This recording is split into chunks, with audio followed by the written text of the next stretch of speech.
Ceruto, try it again. Fans on the feet, 6,000 in attendance. The payoff is flied into right field, going back at the warning track, at the wall. It's gone! Go ahead, 3-run home run for the senior. Peter Ceruto has given the Indiana Hoosiers the lead. All right, so we're here at Barclays Stadium, lucky enough to meet with pitching coach of the Indiana Hoosiers, Dustin Glant.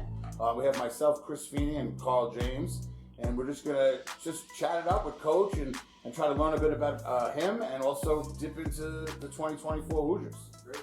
So thanks for doing it, man. Yeah. I really appreciate it. Thanks for having me, and thank you guys for everything you do for us and following the program and providing updates and everything. I know we enjoy it, our guys enjoy it, and the community enjoys it. So thank you. I appreciate it. It's a fun thing to do for us, and to be able to help out others too. It works out well. Yeah, great. Now you've been here a few years, but I gotta say this season we have a lot more buzz, a lot more interest to the team. Maybe coming off of last year's great season. So they might not have heard from you before or understand your baseball story as far as how you got to link up with Coach Mercer and where you've been before that. So, I mean, we do have a list of questions, but before we even hit those, could you just explain like how you ended up here at Indiana University? Sure.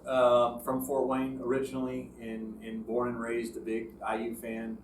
Coach Knight was a god in our house, and so was raised in the Indiana tradition. Actually, was never recruited here, so I played at Purdue from 2000 2003. Was drafted out of there in 2003. By the Arizona Diamondbacks, pitched with them pretty much through 2010, 2011, banged around independent ball a little bit longer.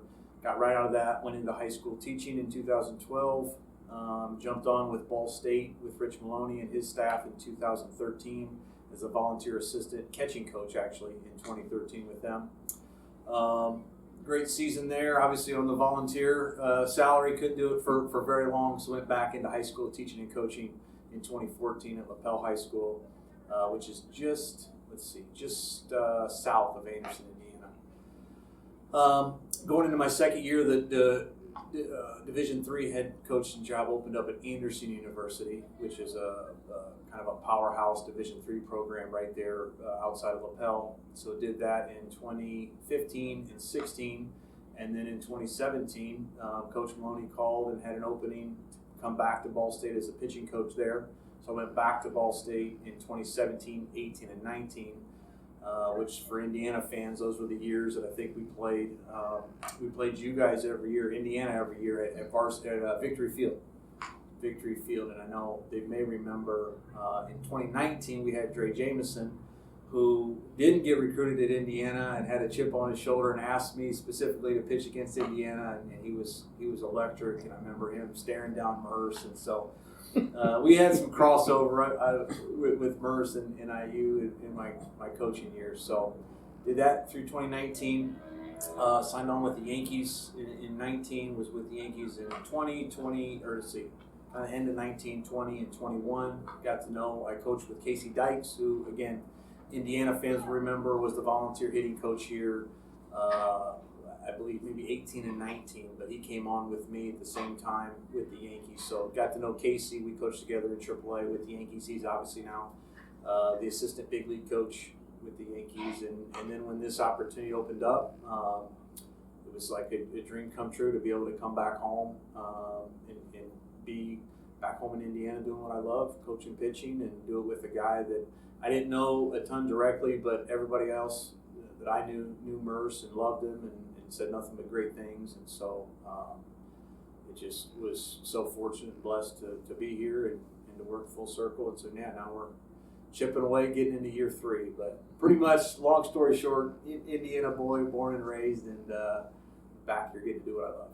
Oh, glad you made it back. Yeah. Absolutely, man. You came from New York to Indiana, so obviously I can relate to that. Yeah. I won't hold the Yankee stuff against you. I'm a Mets fan, but whatever.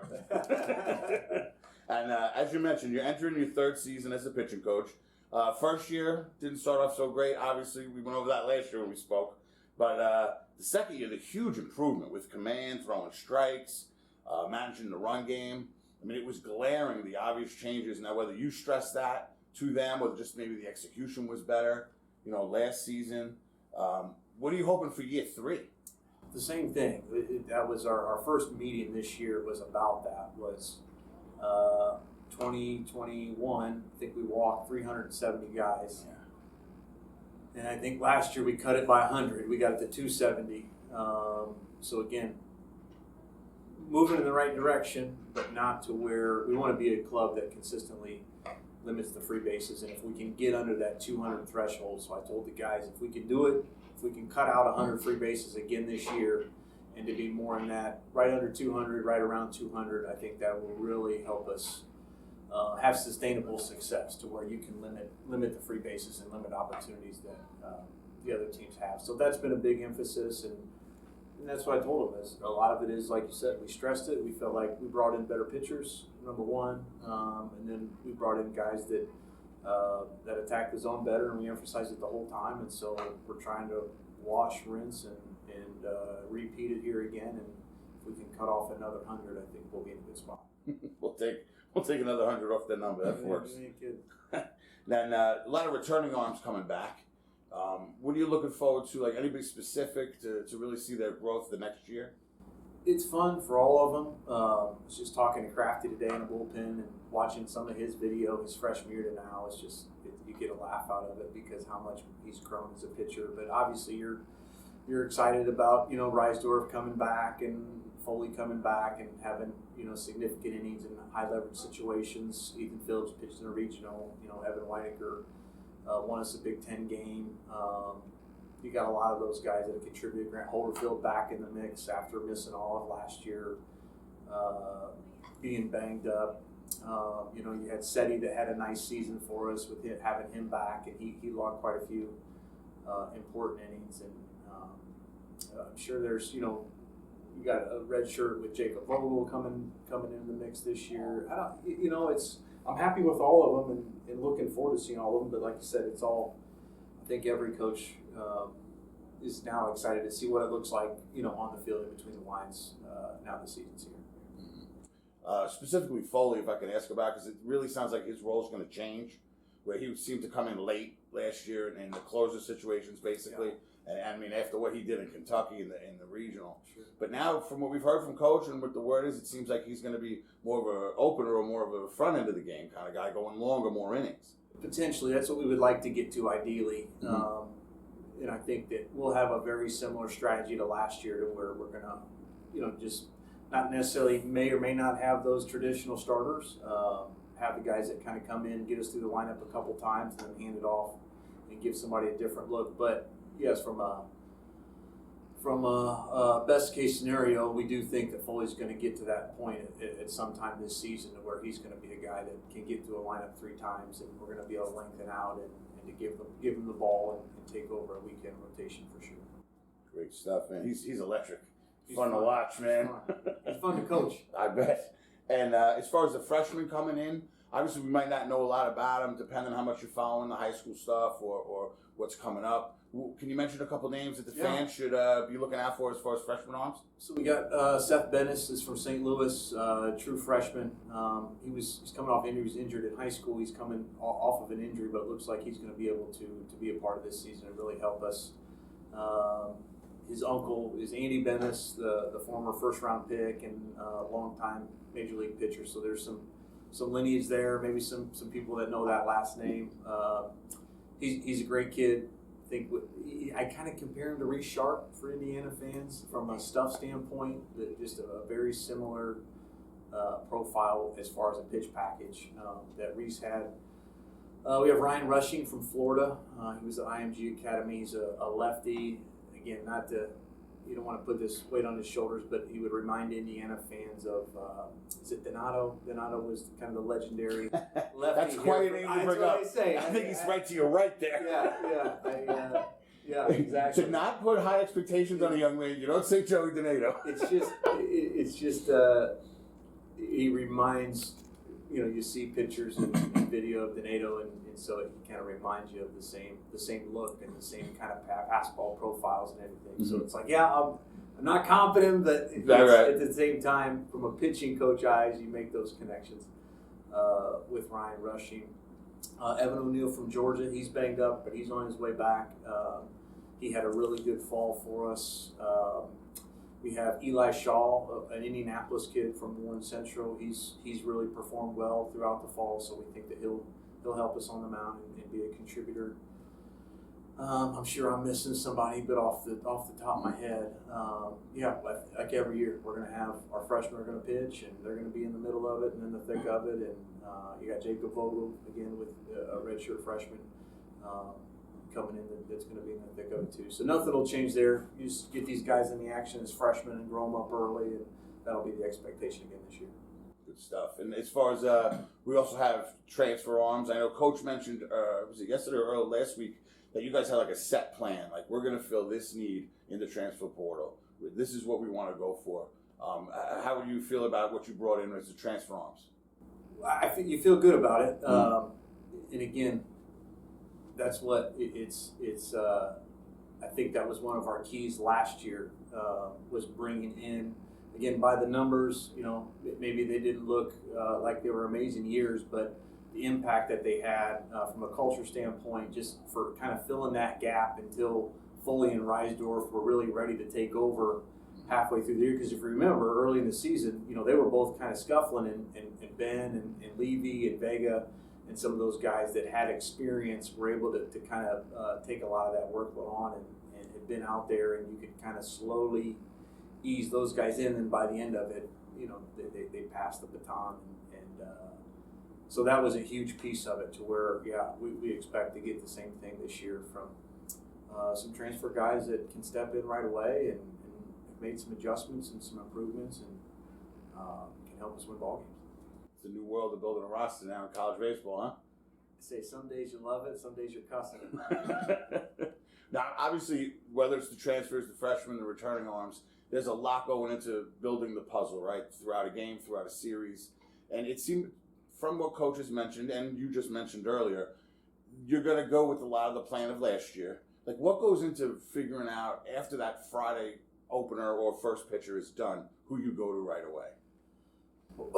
Mercer and myself and Denton Sagerman, we do a really good job of just kind of pregame planning every night or every morning for the next day, and we just we got it from reading the Bill Walsh book. I think it was The Score Takes Care of Itself, maybe, and he talked a ton about walkthroughs and already planning it out in your mind every which thing that can happen. And so we started doing that last year, and obviously that was successful. So we have a game plan going in of, if this happens, and this is where we're going. If this happens, this is where we're going. If this happens, this is where we're going. And we kind of list out our guys of who's going to fill what role at what point in the lineup. And in the big leagues, they kind of talk about it as having lanes or having pockets that guys throw in. So that's another, I guess, way of thinking about it. But for the most part, we just, the night before, we script out as many of the possibilities as we can of what could happen the next day. That way, when it does happen, we're able to just make a decision right away because we've already walked through it.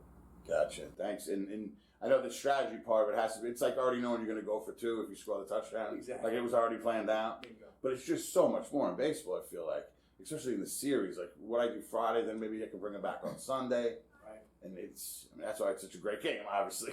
It is, and that's all that we just the more we communicate, the easier it is to make those decisions. Just because you've had time to think about it without the pressure, so that when the pressure hits, you go with what you talked about, and it worked out for the most part last year. And obviously, with college baseball, it's a little different because you got those midweeks, right? The random Tuesday, sometimes two in a row, right? Two midweeks in a week prior to another series starting. What's your mindset as far as like how are you going to deploy pitchers during midweek games? Just win, baby. that was what hit me last year, because we were never in a position at Ball State from an RPI standpoint to ever be a potential host or an at-large and things like that. So that was different for me, and a learning experience for me is early on. You realize that there are no gimmies if you have a chance to host or if you have a chance to be an at-large bid, that there is no more. I mean, you're playing championship baseball pretty early on. And so I think that changed the mindset a little bit of the outlook of hey, we have to really be strategic with who's going to go where, and there aren't as many of those luxuries to where you can kind of get some guys out there and get some experience and get their feet under them.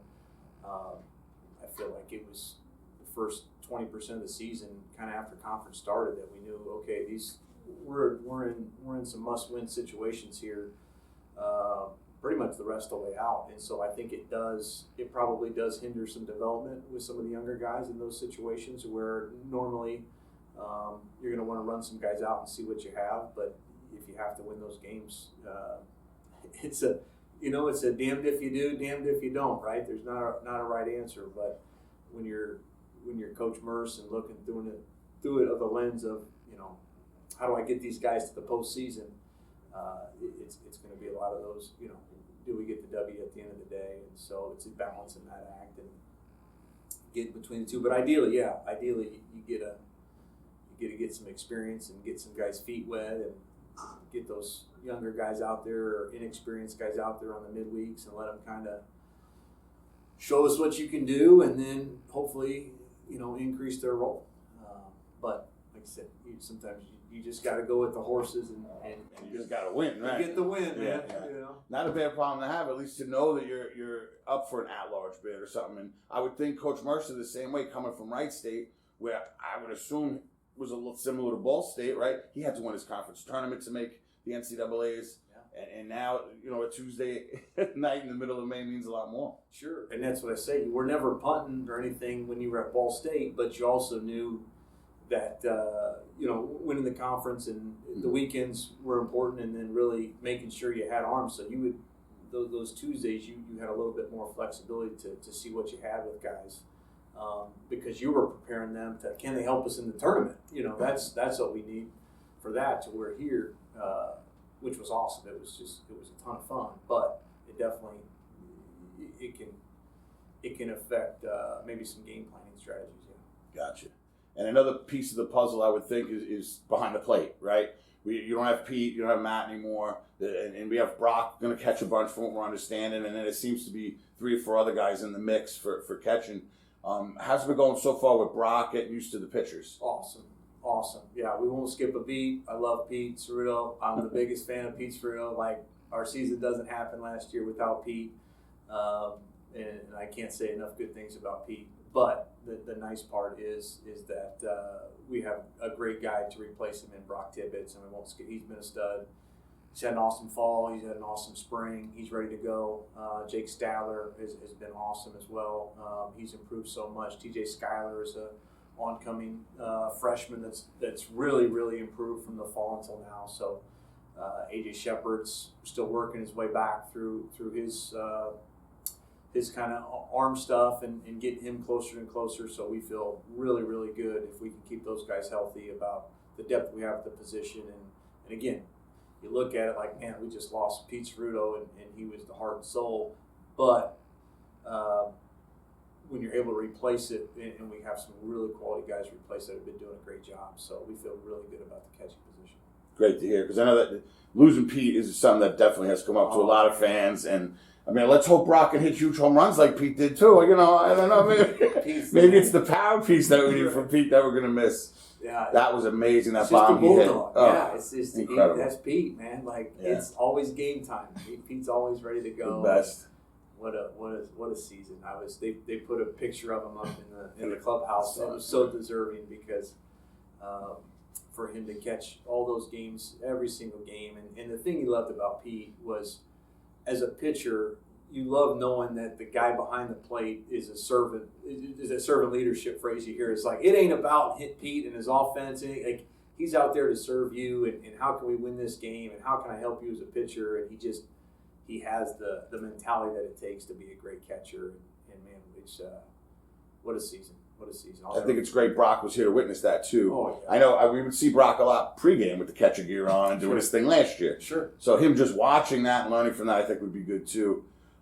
Just something. Another question as far as I know, we touched on it in the very beginning with the running game. Yeah. I know could watch just from watching fall ball, not this year but last, you could see a difference.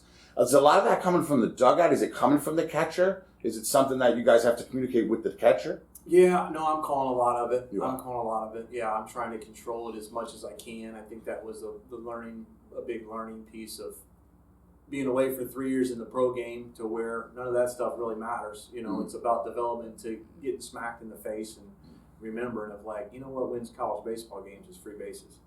And just, essentially going back to everything that I did at Ball State, you know, of holding the running games and being outfielder position and just that being the first priority. And so right away, Merce and I were on them of day one, week one is you're going to be able to execute a slide step and still attack the zone and all those things. And so I think we should pick up right where we left off last year with that. Could you possibly talk about a case of like where you've designed a new pitch for somebody? How does that process work? So I guess Moffitt's a great example. Jack Moffitt came in from Gonzaga. Is a four-seam guy. Movement wasn't great this fall. You probably heard the term the dead zone fastball. Essentially it's moving the way the hitter anticipates it to move. But through sonic work and obviously the TrackMan data, and then having Denton Sagerman with you, which I can't overestimate enough, is we just looked through it and said he's probably a candidate to try some different grips on a sinker, and so we tried that in the bullpen and had some success. And then what was great about Moffitt is he took it on himself to do some research on his own, and he kind of dug up some Clay Holmes videos and some of his grips, and because it's a seam shifter sinker, and we think we got it. We think we got it, and so it's a guy that came in with just an okay fastball, beat a lot of guys with velocity, and we think that we've moved it to where it can be a real weapon for him and have maybe a different role than what he's kind of had in the past, where he might be a guy that can get through the lineup a couple times just because he's got a real sinker now. So no pressure, Jack, but that's a good example of bringing a guy in, knowing kind of what he did, and then exploring some changes with him and using obviously the technology to work on grips and how the ball comes off and all that stuff to move a guy, and then it's correlated to some success late fall when he started throwing it in game, and really good feedback from the hitters, and then we kind of kept him facing hitters with it even after fall ball was over, and he's had 3 good weeks here in live, so we're excited about that pitch that again just knew this would be a candidate, and it was a fit, and so far so good. So this year's opening day is different for us. Usually we're going out to the trip and it's a series, like it was LSU, and then it was Clemson and Auburn. And how is it different prepping for a situation like this with 3 different teams? It's terrible. Yeah, it's 3 times the work. And then the funny thing about prepping for the first week or the second week is you're constantly second guessing yourself, because it's do I go off of the last year's swings that I see? Do I go off the last year heat maps and lick information that I see? How much do I use that stuff? Because the guy could be a totally different player than he is now that you're prepping for, and you're prepping for last year's guy. And I'm sure we have players that would say, man, I wish, please prepare to face me as if I was last year's guy, because I'm completely different or a different swing. And so it's funny because you spend hours upon hours for one team, and now you do it for 3 teams, and then on top of it, it's the first week, so you're constantly in the back of your mind, I'm just going to go with my pitcher strengths, because it's mano week 1, let's see what they can do. So it'll be really how it is. You just put in all the work, and then I'll try to I'll scout that game after our game. I'll scout the Coastal George Mason game that night, and then hopefully be able to draw some conclusions of, okay, this looks like what I also saw on video, or this looks like what I saw. They can face some Blue Devils, 8 days from now, right? Yeah, that's right. I really appreciate your time, and we're going to be going down there and meet Carl, Josh, Cass, the whole crew from the Talking Hoosier Baseball podcast, and really look forward to seeing the season open up. And I really appreciate your time. I understand you got a lot going on with about a week to go to opening day, but thank you.